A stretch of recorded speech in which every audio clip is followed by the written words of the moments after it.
और इसके बाद खबरें विस्तार से। दिल्ली से बड़ी खबर सामने आ रही है सीएए को लेकर इस वक्त की सबसे अहम जानकारी। सीएए का नोटिफिकेशन हुआ जारी, केंद्र सरकार ने जारी की अधिसूचना।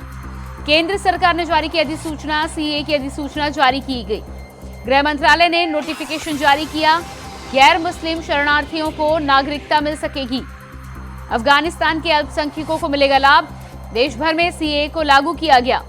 हिंदू, सिख, जैन, पारसी, बौद्ध धर्म को मिलेगी नागरिकता।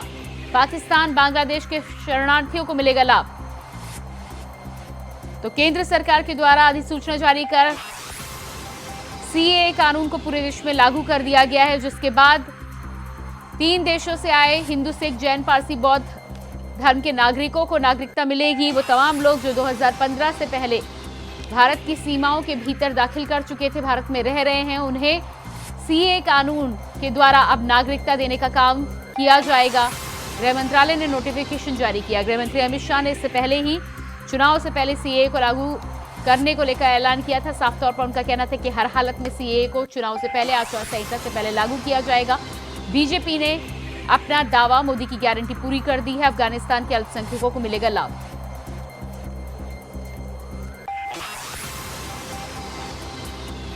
तो देश भर में सीएए को किया गया लागू। केंद्र सरकार ने जारी की अधिसूचना। हिंदू, सिख, जैन, पारसी, बौद्ध धर्म के विस्थापित नागरिकों को मिलेगी नागरिकता। और इसी खबर पर दिल्ली से हमारे साथ संवाददाता अजीत कुमार लाइव जुड़ चुके हैं। जी अजीत, जिस तरह से नोटिफिकेशन केंद्र सरकार के द्वारा जारी कर दिया गया है और अब सीएए पूरे देश में लागू हो चुका है। शायद संपर्क हमारा टूट गया, एक बार फिर से संपर्क साधने की कोशिश करेंगे। सीएए का नोटिफिकेशन जारी करने के साथ ही साथ गृह मंत्री अमित शाह और प्रधानमंत्री नरेंद्र मोदी ने जनता से किया अपना वादा पूरा कर दिया। चुनाव से ठीक पहले से बीजेपी का मास्टर स्ट्रोक माना जा रहा है कि जिस तरह से लंबे समय से इसे बचा कर रखा गया था, उसके बाद गृह मंत्री अमित शाह ने इस बात को लेकर ऐलान किया था कि चुनाव से पहले सीएए को हर हालत में लागू किया जाएगा। आज सीएए को लेकर नोटिफिकेशन गृह मंत्रालय के द्वारा जारी कर दी गई है और हमारे साथ दिल्ली से संवाददाता अजीत कुमार लाइव जुड़ चुके हैं। जी अजीत, सीएए का नोटिफिकेशन जारी होने के साथ ही साथ पूरे देश में सीएए लागू हो चुका है। देखिए प्रियंका, बिल्कुल ये अगर मैं बात करूं तो लोकसभा चुनाव से पहले भाजपा द्वारा जो केंद्र सरकार ने आज ये जो बड़ी जो नोटिफिकेशन जारी की सीएए को लेकर के, ये साफ तौर पर कहा जा सकता है कि आने वाले लोकसभा चुनाव में भाजपा ने एक बड़ा दांव चल दिया है। बता दें कि 2019 में सीएए कानून को लागू किया गया था और ये जो कानून है केंद्र की मोदी सरकार के 2019 में जब चुनाव चल रहे थे तो उस दौरान उनके घोषणा पत्र में प्रमुख मुद्दों में से एक था, जिसके बाद 2019 में इसे जो है सदन से पारित किया गया था। हालांकि उस दौरान देश के विभिन्न इलाकों में, खासतौर से अगर मैं राजधानी दिल्ली की बात करूं तो दिल्ली के कई इलाकों में, मसलन शाहीन बाग, जाफराबाद, ऐसे कई इलाकों में इस कानून को लेकर के हिंसक घटनाएं भी देखने को मिली थी, जिसके बाद इस कानून को उस समय कहीं ना कहीं कुछ समय के लिए रोक दिया गया था, जिसके बाद लगातार इस कानून पर बातें चल रही थी। और बीते कुछ समय अगर मैं बात करूं तो हाल ही में गृह मंत्री अमित शाह ने साफ कह दिया था कि लोकसभा चुनाव से पहले ये जो कानून है सीएए, इसे लागू कर दिया जाएगा। और अब उसी को लेकर के बड़ी खबर है, जहां आज इसको लेकर के नोटिफिकेशन जारी कर दिया गया। यानी अब साफ कहा जा सकता है कि देश में सीएए का कानून जो है वो लागू हो जाएगा। और जल्द ही इसको लेकर के, क्योंकि केंद्र सरकार ने इसको लेकर के विशेष पोर्टल बनाया है जो लॉन्च किया जाएगा और इस पोर्टल पर ही जो लोग हैं वो इसमें आवेदन कर सकेंगे, जिसके बाद उन्हें जो इस कानून के तहत लाने की जो प्रक्रिया है वो की जाएगी। और उसके बाद कहीं ना कहीं अब ये कहा जा सकता है कि देश में जो नागरिकता संशोधन कानून है, यानी कि सीएए का जो कानून है वो लागू हो जाएगा। जी प्रियंका। जी बिल्कुल अजीत, तो जिस तरह से लागू हो चुका है और अब पोर्टल के माध्यम से ऑनलाइन आवेदन भी जारी किए जाएंगे, तमाम प्रक्रिया ऑनलाइन माध्यम से पूरी की जाएगी। इस पूरे मामले में जिस तरह से विपक्षी खेमे के द्वारा भी बयान सामने आए हैं, ममता बनर्जी ने साफ तौर पर इसे बर्दाश्त के बाहर बताया है और तमाम अन्य विपक्षी खेमे से भी इस तरह की जानकारियां निकलकर सामने आ रही है। दूसरी तरफ जनता सीएए के लागू होने के बाद जश्न मनाती हुई नजर आ रही है अलग अलग राज्यों में। और देखिए बिल्कुल जैसे कि मैंने बताया कि जब सीएए का कानून लाया गया था तो उस समय से ही इस कानून को लेकर के विवाद की स्थिति देखने को मिली, जहां सरकार शुरू से इस कानून को लागू करने की बात करे, वहीं विपक्ष शुरू से इस पर हावी होता हुआ नजर आ रहा है। और उस समय 2019 के समय में कई इलाकों में हिंसक घटनाएं भी देखने को मिली थी। हालांकि उसी स्थिति को देखते हुए एक बार फिर से जब इसको लेकर के जो नोटिफिकेशन है वो जारी किया गया, तो दिल्ली के कई इलाकों में जो है कुछ फोर्सेस को भी तैनात किया गया है, जो सुरक्षा बल है उसको बढ़ा दिया गया है ताकि कोई ऐसी हिंसक घटनाएं दोबारा से ना दोहराई जा सके। लेकिन जहां एक विपक्ष जो है वो इस मुद्दे को लेकर के एक बार फिर से हावी होता हुआ दिख रहा है, वहीं कहीं ना कहीं लोगों में खुशी का माहौल भी जरूर देखने को मिल रहा है, क्योंकि ये जो कानून है ये विशेष तौर पर 3 जो देश है मुस्लिम बाहुल्य देश जिसे कहा जाता है, मसलन पाकिस्तान, बांग्लादेश और अफगानिस्तान, इन देशों से आए जो लोग 2014 से पहले यानी 31 दिसंबर 2014 तक जो लोग भारत में आए और जिन्हें नागरिकता भारत की नहीं मिली है, उन्हें नागरिकता देने का ये कानून है। और उन लोगों में निश्चित तौर पर ये कहीं ना कहीं इस नोटिफिकेशन के बाद जोश और हर्ष का माहौल साफ तौर पर देखने को मिल रहा है, क्योंकि वो लोग आज तक अपनी नागरिकता के लिए भटक रहे थे, लेकिन अब इस कानून के तहत ये साफ तौर पर कहा जा सकता है कि उन्हें भारत की नागरिकता मिलने के लिए जो रास्ता है वो साफ हो गया है। जी प्रियंका। जी बिल्कुल, तो जिस तरह से नागरिकता के लिए भटकने वालों के लिए सीए कानून का लंबे समय से इंतजार किया जा रहा था और यही वजह है कि जश्न भी मनाते हुए लोग नजर आ रहे हैं, लेकिन विपक्ष को लेकर भी मैं जानकारी बातचीत आपसे कर रही थी कि विपक्ष की खेमे में अभी भी इसको लेकर विरोध बना हुआ है और अलग अलग तरीके के बयान सामने आ रहे हैं। क्या लग रहा है आपको, एक तरफ सुरक्षा व्यवस्था, दूसरी तरफ विपक्ष, किस तरह से इस चुनौती से निपटेगी बीजेपी? देखिए, बिल्कुल मैं बताना चाहूंगा, लोकसभा चुनाव का जो है समय है वो नजदीक है और आने वाले कुछ दिनों में लोकसभा के चुनाव की जो तारीखों की जो घोषणा है वो हो सकती है।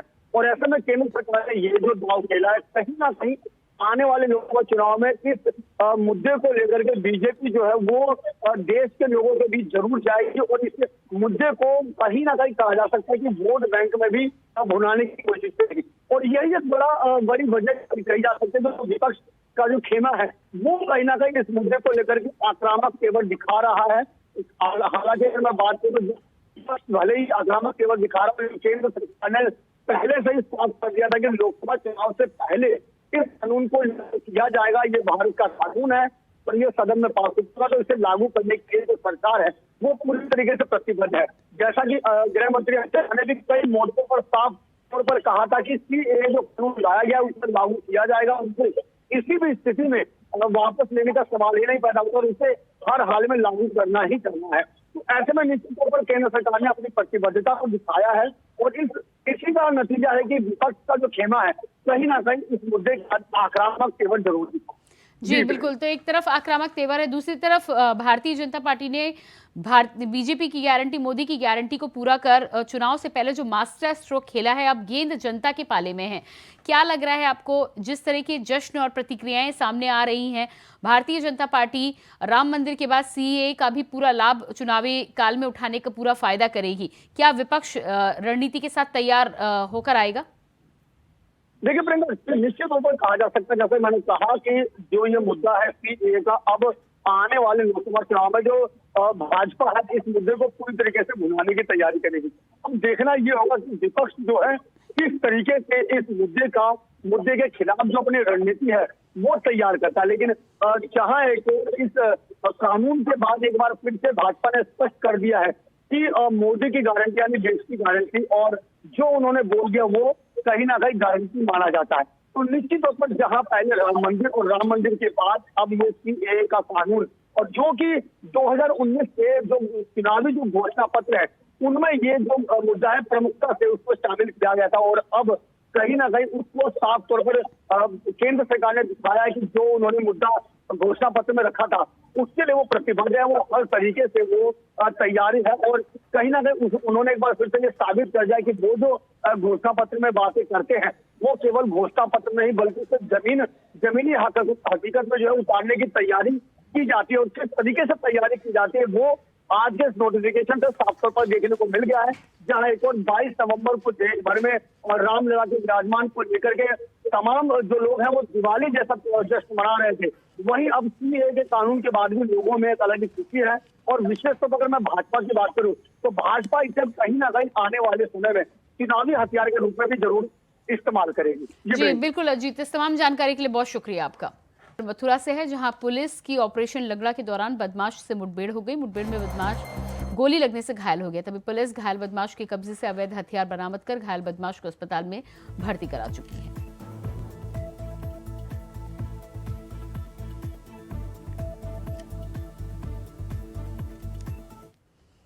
विगत में जो मोटरसाइकिल लूट हुई थी उसका एक अभियुक्त मोहन श्याम, जो कि बरसाना का रहने वाला है, आज हुसैनी गांव से पैगाम होते हुए बरसाना की तरफ जाने वाला है। इस सूचना में पुलिस टीम के द्वारा पैगाम रोड पर चेकिंग आरंभ करी गई। एक व्यक्ति एक मोटरसाइकिल से आता हुआ दिखाई दिया। जब पुलिस टीम के द्वारा उसको रुकने का इशारा किया गया तो उस व्यक्ति के द्वारा मोटरसाइकिल से उतर के पुलिस टीम पे फायर किया गया। जवाब पुलिस के द्वारा भी आत्मरक्षा जवाबी फायरिंग करी गई, जिसमें कि एक गोली उस बदमाश के पैर में लगी है। पूछने पे उसने अपना नाम मोहन श्याम बताया, जो कि थाना बरसाना का रहने वाला है तथा पूर्व में जो मोटरसाइकिल लूट हुई थी उसमें ये शामिल था तथा इसके पास से लूटी गई मोटरसाइकिल भी बरामद हुई है। खबर फतेहपुर से है, जहां बेकाबू कार पेड़ से टकराने के बाद बिजली की पोल से टकरा गई, जिसके कारण 3 लोगों की मौत हो गई है। 2 लोग गंभीर रूप से घायल बताए जा रहे हैं। सूचना मिलते ही मौके पर पहुंची पुलिस ने शव को कब्जे में लेकर पोस्टमार्टम के लिए भेज दिया है। घायलों को गंभीर हालत में कानपुर रेफर कर दिया गया है और आगे की जांच पड़ताल में पुलिस जुट गई है। घटना जिले के थाना कोतवाली के बिसौली मोड़ की बताई जा रही है। खबर दिल्ली से है, जहां बाप बेटे की 4-5 लोगों ने चाकुओं से गोदकर हत्या कर दी है। बता दें कि बाप बेटे केबल का काम करते थे। सूचना मिलते ही मौके पर पहुंची पुलिस ने शव को कब्जे में लेकर पोस्टमार्टम के लिए भेजा है। जांच में जुट गई है। वहीं पुलिस का कहना है कि आपसी रंजिश के चलते हत्या की गई है।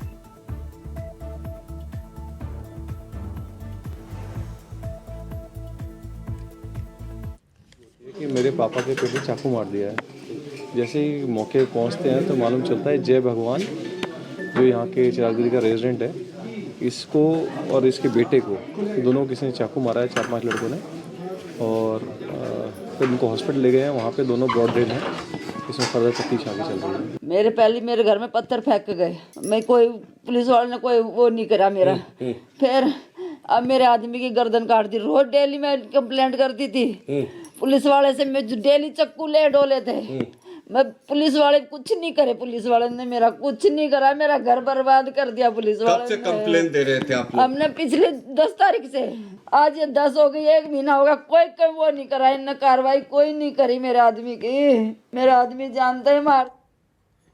खबर लखनऊ से है, जहां लाटूश रोड पर पीली मस्जिद के पास दबंगों ने सरेआम वकीलों को जमकर पीटा है। बता दें कि दबंगों ने अपने साथियों के साथ मिलकर वकीलों को लहूलुहान कर दिया। वहीं वकीलों के साथ मारपीट होती रही, लेकिन लोग तमाशा देखते रहे। सूचना मिलते ही मौके पर पहुंची पुलिस ने घायल वकीलों को अस्पताल में भर्ती कराया है।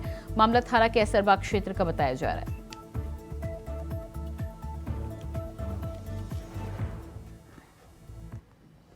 जौनपुर के चंद्रवक क्षेत्र में तेज रफ्तार का कहर देखने को मिला है, जहां तेज रफ्तार पिकअप ने स्कूल बस में जोरदार टक्कर मार दी, जिसमें ड्राइवर समेत 1 दर्जन बच्चे घायल हो गए। तो वहीं मौके पर पहुंची पुलिस ने सभी घायल बच्चों को एम्बुलेंस सीएससी भेज दिया है।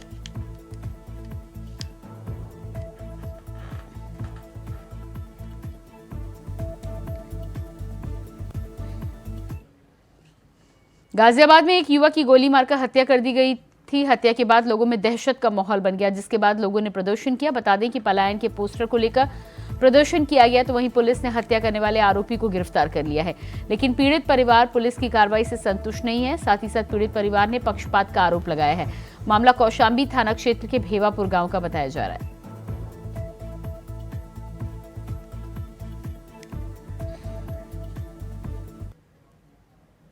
खबर मैनपुरी से है, जहां मामूली विवाद को लेकर दबंगों ने पीड़ित परिवार के साथ मारपीट की है। मारपीट में परिवार के 2 सदस्य घायल हो गए।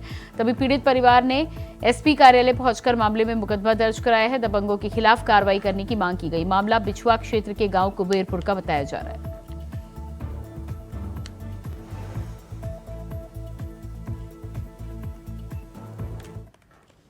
खबर हमीरपुर से है, जहां बार संघ एसोसिएशन के लोगों का 21वें दिन भी हड़ताल जारी है। बता दें कि जिला मुख्यालय के बस स्टैंड पर जाम लगाया गया, जहां वकील प्रधान महिला जज के ट्रांसफर की मांग कर रहे हैं।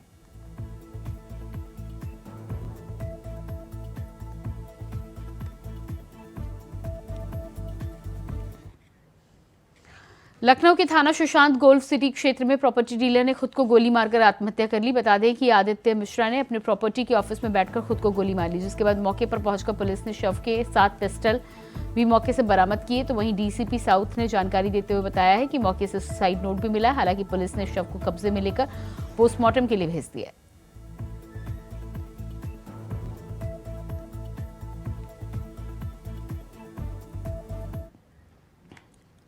जालौन के कदौरा थाना क्षेत्र में एक मामला सामने आया है, जहां अज्ञात कारणों के चलते शादी में शामिल होने आए युवक का शव नहर में मिला, जिसके बाद ग्रामीणों ने हड़कंप मचाया। बता दें कि सूचना मिलते ही मौके पर पहुंची पुलिस ने शव को कब्जे में लेकर पोस्टमार्टम के लिए भेजा है। तो वहीं पुलिस ने मृतक की जेब से शराब और 100 रुपए भी बरामद किए हैं।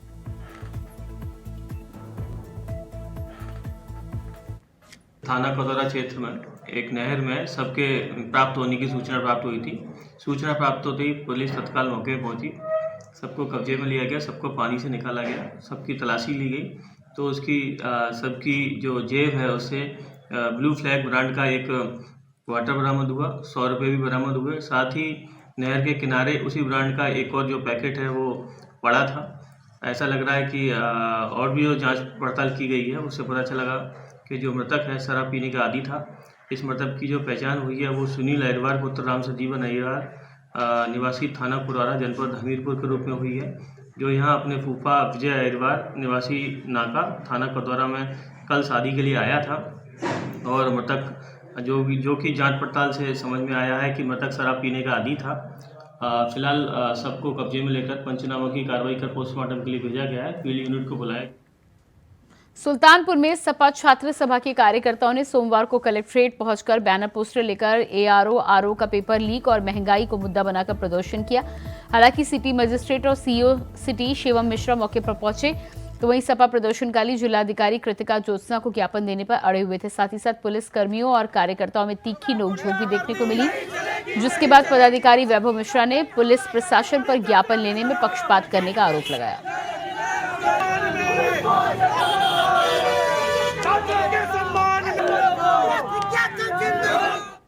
और इसी के साथ फिलहाल इस बुलेटिन में इतना ही। खबरों का सिलसिला जारी रहेगा। नमस्कार।